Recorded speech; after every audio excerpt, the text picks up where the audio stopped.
പിണറായി സർക്കാർ മൂന്നാമതും വരുമെന്ന് പല സർവേകളും സൂചിപ്പിക്കുന്നില്ല. പക്ഷെ അദ്ദേഹം നിരന്തരമായി പ്രവർത്തിക്കുകയാണ്. ഇന്നലെ വയനാട്ടിൽ തന്നെ വീടുകൾ നഷ്ടപ്പെട്ട, കുടുംബം നഷ്ടപ്പെട്ട, മക്കളെ നഷ്ടപ്പെട്ടവർക്ക് വലിയ കൈത്താങ്ങായി ഈ സർക്കാർ മാറുന്നുണ്ടല്ലോ. അതൊരു അവസാന ഘട്ടത്തിൽ ജനങ്ങളിൽ ഒരു മാറ്റം വരാനുള്ള സാധ്യത കാണുന്നുണ്ട്. ഇപ്പോൾ നമ്മൾ ഡീപ് സ്റ്റേറ്റിനെ പറ്റി പറയാറുണ്ട്. ഇതുവരെ ഈ പിണറായി വിജയൻ സർക്കാർ വരുന്നത് വരെ നമ്മൾ പറഞ്ഞുകൊണ്ടിരുന്നത് LDF സർക്കാർ എന്നാണ്. പക്ഷെ പിണറായി വിജയൻ വന്നതിന് ശേഷമാണ് അത് LDF സർക്കാർ പിണറായി വിജയൻ സർക്കാരായിട്ട് മാറിയത്. അപ്പോൾ നമ്മൾ ഡീപ് സ്റ്റേറ്റ് എന്ന് പറയുമ്പോഴത്തേക്ക് നമ്മൾ അമേരിക്കയിലൊക്കെ ഉള്ളത് ഒരു സാങ്കല്പികമായിട്ടുള്ള ഒരു ഡീപ് സ്റ്റേറ്റ് ആണ്. നമ്മൾ അതിനെ പറ്റിയിട്ടാണ് നമ്മൾ സംസാരിക്കുന്നത്. പക്ഷെ യഥാർത്ഥത്തിൽ ഒരു ഡീപ് ആയിട്ടുള്ള ഒരു സ്റ്റേറ്റ് കേരളത്തിൽ പ്രവർത്തിക്കുന്നുണ്ട്. ആ പ്രവർത്തിക്കുന്നത് വളരെ ഓർഗനൈസ്ഡ് ആയിട്ട്, വളരെ ഓയിൽഡ് ആയിട്ടുള്ള ഒരു മെഷീനറി അവിടെ നടക്കുന്നുണ്ട്. നമ്മൾ ശ്രദ്ധിച്ച് നോക്കുകയാണെങ്കിൽ ആദ്യത്തെ പിണറായി സർക്കാർ വരുന്നതിന് തൊട്ട് മുമ്പുള്ള ഇലക്ഷനിൽ VS അച്യുതാനന്ദൻ എന്ന് പറയുന്ന ഒരൊറ്റ വ്യക്തിയുടെ ഫോട്ടോ മാത്രമായിരുന്നു കേരളത്തിൽ മൊത്തത്തിലുള്ള എല്ലാ പോസ്റ്ററുകളിലും ഉണ്ടായിരുന്നത്. രണ്ടാമതൊരു വ്യക്തിയെ ഉണ്ടായിരുന്നില്ല. അവിടെ തൊട്ട് തന്നെ പാർട്ടി തലത്തിലുള്ള ആസൂത്രണം തുടങ്ങി. ഡീപ് സ്റ്റേറ്റ് എന്ന് പറയുന്നത് പാർട്ടിക്കകത്തുള്ള AKG സെന്റർ ബേസ് ചെയ്ത് പോകുന്ന ഒരു ഡീപ് സ്റ്റേറ്റിനെ പറ്റിയിട്ടാണ് ഞാൻ പറയുന്നത്. അന്ന് തൊട്ടേ അവിടുത്തെ ആസൂത്രണം അതാണ്. പിണറായി വിജയനെ ഫ്രണ്ടിലോട്ട് കാണിച്ചു കഴിഞ്ഞാൽ അച്യുതാനന്ദനെ നമുക്ക് തുടർ ഭരണം കിട്ടത്തില്ല, അതുകൊണ്ട് ആദ്യത്തെ ഭരണം കിട്ടത്തില്ല, ഉമ്മൻചാണ്ടിയെ വീഴ്ത്താൻ പാടാണ്. അതിനു മുമ്പ് തന്നെ പിണറായി വിജയന്റെ നമ്മുടെ ഉമ്മൻചാണ്ടി ഗവൺമെന്റിന്റെ അവസാന വർഷത്തിലെ സെക്രട്ടേറിയറ്റ് തിരുവനന്തപുരം കംപ്ലീറ്റ് സ്തംഭിപ്പിച്ച ഒരു സമരം CPM-ന്റെ ഭാഗത്തുണ്ടായി. അവിടെ തൊട്ട് ഡീപ് സ്റ്റേറ്റിന്റെ പ്രവർത്തനം തുടങ്ങിയാണ്. നമ്മുടെ സരിത എന്ന് പറയുന്ന ഒരു വനിതയെ കൊണ്ടുവന്ന് അവരെ കൊണ്ട് കുറെ പ്രസ്താവനകളൊക്കെ ഇറക്കി, അങ്ങനെ കുറെ കാര്യങ്ങൾ, സോളാർ ഇഷ്യൂ ഉണ്ടാക്കി. അതൊക്കെ ഒരു ഡീപ് സ്റ്റേറ്റിന്റെ ഒരു ഭാഗമായിരുന്നു. അത് അവിടെ തുടങ്ങിയതിന് ശേഷം ഈ സർക്കാർ വന്നതിന് ശേഷം അടുത്ത വരുന്ന ഓരോ ഇപ്പോ നമ്മുടെ കോവിഡ് വന്നപ്പോഴത്തേക്ക് തന്നെ ശൈലജ ടീച്ചർ എന്ന ആദ്യത്തെ ഒരാഴ്ച ആൾക്കാരുമായിട്ട് കമ്മ്യൂണിക്കേറ്റ് ചെയ്തുകൊണ്ടിരുന്നു. അത് ഒരാഴ്ച കഴിഞ്ഞപ്പോഴത്തേക്ക് അത് എടുത്ത് മാറ്റിയിട്ട് അത് പിണറായിയുടെ ഒരു രീതിയായി. അതൊക്കെ ഒരു ഡീപ് സ്റ്റേറ്റിന്റെ ഒരു പ്രവർത്തനമാണ്. കാര്യം ഈ ഡീപ് സ്റ്റേറ്റ് ബേസിക്കലി നിൽക്കുന്നതെന്ന് വെച്ചാൽ PR വർക്കിലാണ്. എങ്ങനെ പബ്ലിക് റിലേഷൻസ് നല്ലതാക്കാൻ പറ്റുമെന്നുള്ളൂ. ഇപ്പൊ ഈ ലേറ്റസ്റ്റ് ആയിട്ട് ഇദ്ദേഹം പറഞ്ഞ ഈ വീടുകൾ തന്നെ 700 കോടിയോളം രൂപ ധനസഹായമായിട്ട് പലരും ഡൊണേറ്റ് ചെയ്ത പൈസ സർക്കാരിന്റെ കയ്യിലുണ്ടായിരുന്നു. ഇത്രയും വർഷം എടുത്തിട്ട് ഇലക്ഷന് തൊട്ട് മുമ്പ് ഇത് ചെയ്തതെന്ന് വെച്ച് കഴിഞ്ഞാൽ CPM-ന് പിടികിട്ടാൻ ഏറ്റവും പാടുള്ള, ഇതുവരെ അവർക്ക് കൈയടക്കാൻ സാധിക്കാത്ത ഒരു ജില്ലയാണ് വയനാട് ജില്ല. അപ്പൊ വയനാട് ജില്ല പിടിച്ചടക്കുന്നതിന്റെ ഒരു ഭാഗമായിട്ടാണ്, ഒരു അജണ്ട ആയിട്ടായിരുന്നു അവർ ഇത്രയും കാലം ഇതിനെ ഡിലേ ചെയ്യിച്ചിട്ട് മറ്റാരും അവിടെ പ്രവർത്തിക്കാൻ സമ്മതിച്ചില്ല. അപ്പൊ ഇത് മനസ്സിലാക്കണമെങ്കിൽ ഇത് മറ്റ് ചിലരുടെ ബുദ്ധിമുട്ടുകളോട് മനസ്സിലാക്കണം. കോൺഗ്രസിനൊരു ബുദ്ധിമുട്ടുണ്ട്. കോൺഗ്രസിനെ സംബന്ധിച്ചിടത്തോളം കമ്മ്യൂണിസ്റ്റ് പാർട്ടി തകരരുതെന്ന് കേരളത്തിൽ ഏറ്റവും കൂടുതൽ ആഗ്രഹിക്കുന്ന ഒരു പാർട്ടി കോൺഗ്രസ് പാർട്ടിയാണ്. കാര്യം കമ്മ്യൂണിസ്റ്റ് പാർട്ടി തകരുകയും ഈ ആൾക്കാർ BJP-യിലോട്ട് പോയി കഴിഞ്ഞാൽ കോൺഗ്രസിന് 2ാം സ്ഥാനം പോലും കിട്ടത്തില്ല എന്നുള്ളൊരു അവസ്ഥയിലോട്ട് പോകും. അപ്പോൾ ഇത് പരസ്പരം ഒരു പൂരകമായിട്ട് രണ്ടുപേരും നിൽക്കുകയും, ഇപ്പൊ നമ്മുടെ വയനാട്ടിലെ തന്നെ ഒരു മെഡിക്കൽ വിദ്യാർത്ഥി, വെറ്റിനറി വിദ്യാർത്ഥി വെള്ളം പോലും കൊടുക്കാതെ മർദ്ദിച്ചു പോകും. അപ്പൊ നമ്മൾ ഓർക്കുകയാണെങ്കിൽ നമ്മുടെയൊക്കെ ചെറുപ്പകാലത്തിൽ നമ്മൾ രാഷ്ട്രീയം പഠിച്ചു വരുന്ന സമയത്ത് രാജൻ കേസിൽ തൊട്ടാണ് നമ്മൾ പഠിച്ചു വരുന്നത്. രാജൻ കേസ് എന്ന് പറയുന്ന ഒരു വിദ്യാർത്ഥിയുടെ സമരം കേരളത്തിൽ എത്ര വർഷം അത് നീണ്ടു നിന്നു എന്ന് വെച്ച് കഴിഞ്ഞാൽ അതിന്റെ എഫക്റ്റ് എത്രയോ വർഷം നിന്നു. എന്തുമാത്രം പുസ്തകങ്ങൾ അന്ന് ഇറങ്ങിയ മാസികകളിൽ മുഴുവൻ രാജൻ കേസായിരുന്നു. എത്ര സിനിമകൾ ഇറങ്ങി, എത്ര നാടകങ്ങൾ അരങ്ങേറി, എത്ര തെരുവ് നാടകങ്ങൾ അരങ്ങേറി. ഈ രാജൻ സംഭവം എന്ന് പറയുന്ന ഒരു സംഭവം വളരെ പ്രകോപനകരമായിട്ട് കൊണ്ടുവന്ന് ആണ് ആ സർക്കാരിന് താഴെ ഇട്ടതും പിന്നീട് CPM അധികാരത്തിലോട്ട് വരുന്നതിന്റെ ഒരു ചരിത്രം തന്നെ രാജൻ കേസാണ്. അതേപോലെ അതിനേക്കാളും കൂടുതൽ വൈകാരികമായിട്ട് കൊണ്ടുവരാൻ അവരെ പോലീസ് ഉരുട്ടിക്കൊന്നു ഉള്ള കേസ് മാത്രമേ ഉള്ളൂ. ഇതുവരെ ബോഡി കിട്ടാത്തതുകൊണ്ട് അതിന്റെ ഒരു തെളിവോ അതിനകത്ത് ഒരാളെ ശിക്ഷിക്കപ്പെടാനോ ഇതുവരെ സാധിച്ചില്ല. ഇത് പട്ടാപ്പകല് 2-3 ദിവസം ഒരു കുട്ടിയെ വെള്ളം പോലും കൊടുക്കാതെ വളഞ്ഞു നിർത്തി മർദ്ദിച്ച് അടിച്ച് കൊന്നതിന് ശേഷം ഇത് എക്സ്പ്ലോയിറ്റ് ചെയ്യാൻ വേണ്ടിയിട്ട്, ഇതൊരു ജനങ്ങളിലോട്ട് എത്തിക്കാൻ വേണ്ടിയിട്ട് കോൺഗ്രസ് ശ്രമിച്ചിട്ടില്ല. പലരും ഒരു നവോത്സവം എന്ന് നമ്മൾ പ്രതിപക്ഷ നേതാവിനെ വിളിക്കുന്നുണ്ടെങ്കിലും അതിനകത്ത് ഒട്ടും അതിശയമില്ല. കാര്യം ഈ 5 വർഷം പലപ്പോഴും സംസാരിക്കാൻ പോലും അദ്ദേഹത്തിന് സ്പീക്കർ സമ്മതിച്ചിട്ടില്ലായിരുന്നു. എനിക്ക് തോന്നുന്ന ഈ ഗിന്നസ് ബുക്കിന്റെ ചരിത്രത്തിൽ തന്നെ ഈ പ്ലീസ് എന്നുള്ള വാക്ക് ഏറ്റവും കൂടുതൽ ഉപയോഗിച്ച ആളെന്നുള്ള രീതിയിലുള്ള ഒരു വിശേഷണം നമ്മുടെ സ്പീക്കർക്ക് കിട്ടേണ്ടതാണ്. വെറും പ്ലീസ് എന്നൊരൊറ്റ വാക്ക് മാത്രമേ അദ്ദേഹത്തിന് അറിയാവുള്ളൂ. ഈ പ്ലീസ് പറഞ്ഞിട്ട് പുള്ളിക്കാരൻ എല്ലാവരെയും പ്ലീസ് ചെയ്ത് അവിടെ ഇരുത്തി ഈ 5 വർഷം ഇപ്പൊ നമ്മൾ BJP-യുടെ ഒരു കാര്യം നോക്കുക, കോൺഗ്രസിന്റെ തന്നെ ഇദ്ദേഹത്തിന്റെ തന്നെ കോൺഗ്രസിന്റെ ചേട്ടന്മാര് ഡൽഹിയിൽ ചെയ്യുന്നുണ്ട്. ഓം ബിർളയ്ക്കെതിരായിട്ട് ഒരു അവിശ്വാസ പ്രമേയം കൊണ്ടുവരാണ്. അവിശ്വാസ പ്രമേയം കൊണ്ടുവരുന്നതിന്റെ സാങ്കത്യം എന്തെന്ന് വെച്ച് കഴിഞ്ഞാൽ ഇതുകൊണ്ട് ഗവൺമെന്റിന് തള്ളി ഇറക്കി പോകാമെന്നുള്ള രീതിക്കല്ല, ഗവൺമെന്റിനെതിരായിട്ടുള്ള വിമർശനങ്ങൾ നിശ്ചിതമായിട്ട് പറയാനും അതിനു വേണ്ടിയിട്ട് കൃത്യമായിട്ടുള്ള സമയം കിട്ടുകയും ചെയ്യുന്ന ഒരു സംവിധാനമാണ് അവിശ്വാസ പ്രമേയം എന്നുള്ള രീതിയിൽ ഭരണഘടനയിൽ ഉൾപ്പെടുത്തിയിരിക്കുന്നത്. ആ ഒരു അവിശ്വാസ പ്രമേയം എന്ന് പറയുന്ന ഒരു സംഭവം പോലും എടുക്കാനോ ഉപയോഗിക്കാനോ അദ്ദേഹത്തിന് ഇതുവരെ ഭംഗിയായിട്ട് കഴിഞ്ഞിട്ടില്ല. അപ്പൊ ഈ ഒരു അവിശ്വാസ പ്രമേയം നിയമസഭയിൽ കൊണ്ടുവരേണ്ട ഒരു അത്യാവശ്യമുണ്ടെന്ന് പല ഘട്ടങ്ങളും ഉണ്ടായി. അപ്പോഴൊന്നും ഗവൺമെന്റിനെതിരായിട്ട് ഒരു സ്കാറ്റിംഗ് അറ്റാക്ക് ചെയ്യാൻ അദ്ദേഹത്തിന് കഴിഞ്ഞിട്ടില്ല.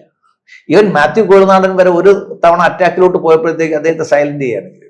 കാര്യം എന്ന് വെച്ച് കഴിഞ്ഞാൽ ഈ കരിമണലിന്റെ കാര്യം പുറത്തു വന്നു കഴിഞ്ഞാൽ ഞങ്ങൾക്കും എല്ലാവർക്കും അത് ബുദ്ധിമുട്ടാവുമെന്ന് കണ്ടിട്ട് അദ്ദേഹം അതിനെ അങ്ങ് സൈഡിലേക്ക് ചെയ്തു. അപ്പോൾ ഈ ഞാൻ കടമെടുത്ത് പറയുകയാണെങ്കിൽ നമ്മളെ കോപ്പിറൈറ്റ് ഒന്നും വരാതിരിക്കട്ടെ, നമ്മുടെ പഴയ retired justice Kamal Pasha sir പറഞ്ഞ ഒരു കഥയിലോട്ട് പോവുകയാണ്. ഇതിനെ കറക്റ്റായിട്ട് ഉപമിക്കുന്നത് ആ ഒരു കഥയിലാണ്. അദ്ദേഹമല്ല, ഞാൻ ഉപമിക്കുകയാണ്. അദ്ദേഹം പറഞ്ഞ ഒരു കഥയാണ്. ഇത് കൊല്ലനും കൊല്ലത്തെയും, ഞാൻ ജാതിപരമായിട്ടല്ല പറയുന്നത്, കൊല്ലനും കൊല്ലത്തെയും കൂടെ നോക്കുമ്പോഴത്തേക്ക് ഒരു അതിഥി വരുന്നുണ്ട്. ആ അതിഥി വന്നു കഴിഞ്ഞാൽ 2-3 ദിവസം താമസിച്ചിട്ട് പോകും, ഭയങ്കര ചിലവാണ്. അപ്പോൾ അവർ കണ്ടപ്പോഴത്തേക്ക് അവർ ചെയ്തതെന്ന് വെച്ച് കഴിഞ്ഞാൽ കൊല്ലത്തേക്ക് ഒരൊറ്റ അടി കൊടുക്കും. ഈ അതിഥി കയറി വരുന്നത് കൊല്ലത്ത് കയ്യിലിരുന്ന മുറവും അരിയും കൂടെ വെളിയിലോട്ടങ്ങ് എറിയുകയും ചെയ്തു.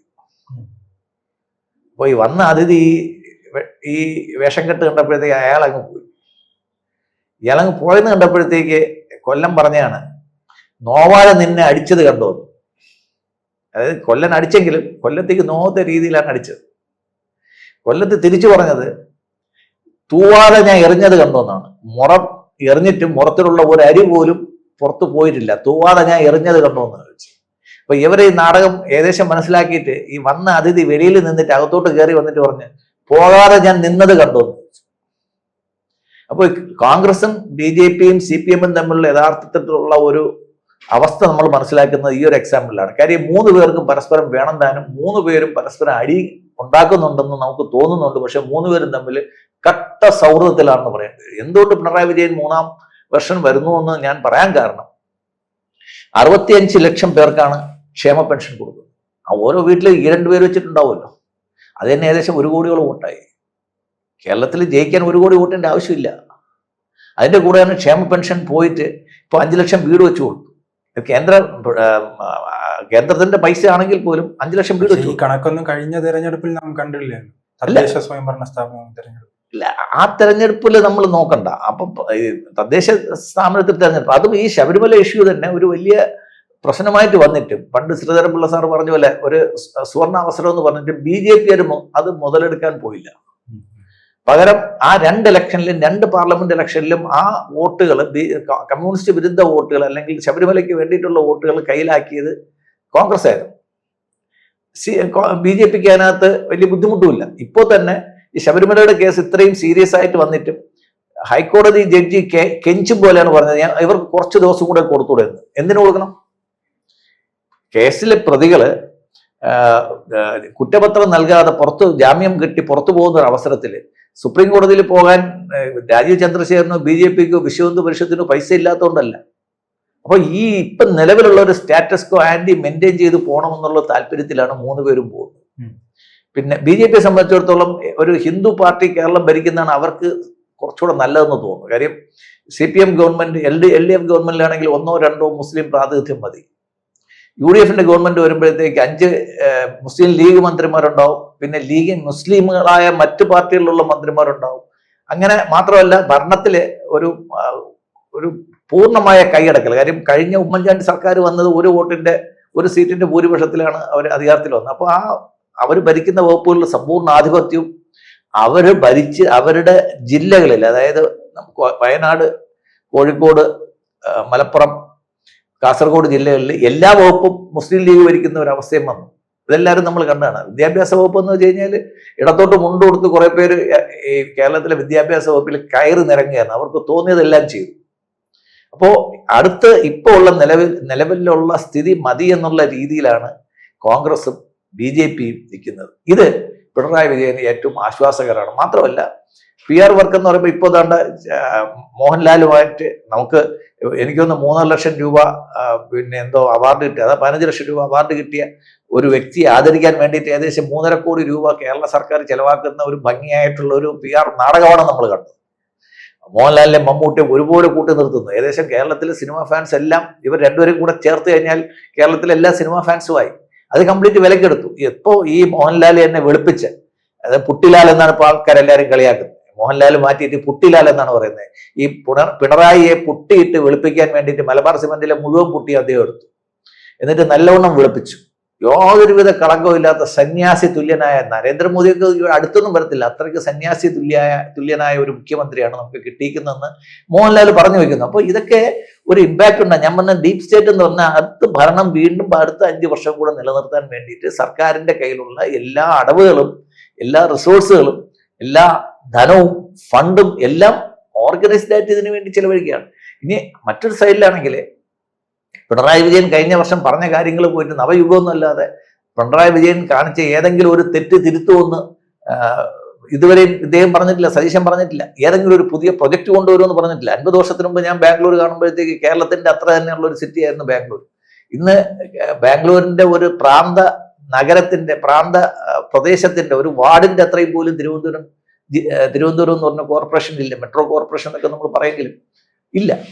അത്രയും ദയനീയമായ അവസ്ഥയിൽ കേരളത്തിന്റെ വികസനം മുരടിച്ച് നിൽക്കുമ്പോഴത്തേക്ക് ഞങ്ങൾക്ക് എന്തെങ്കിലും ചെയ്യാൻ പറ്റുമെന്ന് പറയാൻ എന്തെങ്കിലും ഒരു അജണ്ട CPM-ന്റെ കയ്യിലല്ലാതെ BJP-യുടെ കയ്യിലും ഇല്ല, കോൺഗ്രസിന്റെ കയ്യിലും ഇല്ല. ഞങ്ങൾ വന്നു കഴിഞ്ഞാൽ ഞങ്ങൾ ഇന്നത് ചെയ്യുമെന്ന് പറയാനുള്ള ഒരു ഈ ഇലക്ഷൻ സമയത്ത് ഉണ്ടാക്കുന്ന പ്രകടന പത്രികയല്ല, അല്ലാതെ ഞങ്ങൾക്ക് എന്തെങ്കിലും ചെയ്യുമെന്ന് പറയാനുള്ള ഒരു ധൈര്യം പോലും നമ്മുടെ പ്രതിപക്ഷ നേതാവിനില്ല. 3-ാം സ്ഥാനത്ത് ഉറപ്പിച്ചിരിക്കുന്ന ആളാണ് രാജീവ് ചന്ദ്രശേഖർ. ചിലപ്പോൾ 1, 2, 5, 10 സീറ്റ് കിട്ടി കഴിഞ്ഞാൽ പോലും ഭരണത്തെ കൺട്രോൾ ചെയ്യാൻ അദ്ദേഹം പോകുന്നില്ല. അപ്പോൾ അദ്ദേഹത്തിന് കിട്ടുന്നത് മതി എന്നുള്ളൊരു നിലനിൽപ്പിലോട്ട് പുള്ളിക്കാരൻ പോകും. ഇദ്ദേഹത്തിന് യാത്ര നയിച്ച് നടന്നാൽ മതി എന്നുള്ളൊരു യാത്രയിൽ തന്നെ ഇദ്ദേഹം നിൽക്കുന്നു. കഴിഞ്ഞ ഗവൺമെന്റിന്റെ കാലത്തും ഇതേ രീതിയിൽ രമേശ് ചെന്നിത്തല കാണിച്ച ഒരു രീതിയാണ്, അതായത് എന്തായാലും ഭരണമാറ്റം വരും ഉറപ്പാണ് എന്നുള്ള രീതിയിൽ വന്നപ്പോഴത്തേക്കാണ് അത് അദ്ദേഹത്തിന് തിരിച്ചടിച്ചത്. ഞാനീ പറഞ്ഞു വന്നത് ഏകദേശം 1 കോടിയോളം വോട്ട് അദ്ദേഹം ക്യാൻവാസ് ചെയ്ത് റെഡിയാക്കി വെച്ചിട്ടുണ്ട്. ആ 1 കോടി വോട്ട് മതി കേരളത്തിൽ ഒന്നുകൂടെ ഭരണം പിടിക്കാൻ. ആൾക്കാർക്ക് ഇപ്പോൾ കിട്ടിക്കൊണ്ടിരിക്കുന്നതിൽ കൂടുതലായിട്ട് അവർക്കൊന്നും ആവശ്യമില്ല. പക്ഷെ കിട്ടിക്കൊണ്ടിരിക്കുന്നത് കിട്ടുമെന്നൊരു ഉറപ്പ് മാത്രം അവർക്ക് മതി. ആശാസമരം തന്നെ ഇത്രയും വർഷം നീണ്ടു. ഇപ്പൊ തന്നെ കേരളത്തിലെ മെഡിക്കൽ OP ബഹിഷ്കരിച്ചിട്ട് എത്രയോ ദിവസമായി. സംസാരിക്കാൻ പോലും അദ്ദേഹം തയ്യാറില്ല. എന്നിട്ട് അദ്ദേഹം ബൂർഷ പാർട്ടികളെന്ന് മറ്റുള്ളവരെ വിളിക്കുന്നത്. സമരം ചെയ്യുന്നവരുമായിട്ടൊന്നും സംസാരിക്കാൻ പോലുള്ള തയ്യാറില്ല. 25,000 കോടി രൂപയാണ് ഉദ്യോഗസ്ഥന്മാർക്ക് ശമ്പള കുടിശ്ശിക ഇനത്തിൽ കൊടുക്കാൻ കിടക്കുന്നത്. 25,000 കോടി രൂപ. അതിനിടയിലും പുള്ളിക്കാരൻ അടുത്ത ശമ്പള കമ്മീഷനെ നിയമിച്ചും കഴിഞ്ഞു. അത് എല്ലാ വിഭാഗം ആൾക്കാരെയും ഉൾക്കൊള്ളാനുള്ള രീതികൾ അവരുടെ കയ്യിലുണ്ട്. ഉദ്യോഗസ്ഥരായാലും അങ്ങനെ, പെൻഷൻ വാങ്ങിക്കുന്നവരായാലും അങ്ങനെ, ഫിലിം ഫാൻസുകാരായാലും അങ്ങനെ, ഇവരെല്ലാവരെയും ഉൾക്കൊണ്ട് ഇവരെല്ലാവരിൽ നിന്നും കൂടെ ചേർത്ത് നിർത്തിയിട്ട് വോട്ട് വാങ്ങിച്ച് ജയിക്കുന്ന ഒരു രീതിയിലോട്ട് പിണറായി പോയി കഴിഞ്ഞാൽ 3-ാം വർഷം വരുമെന്നുള്ളതിനകത്ത് യാതൊരു സംശയവും.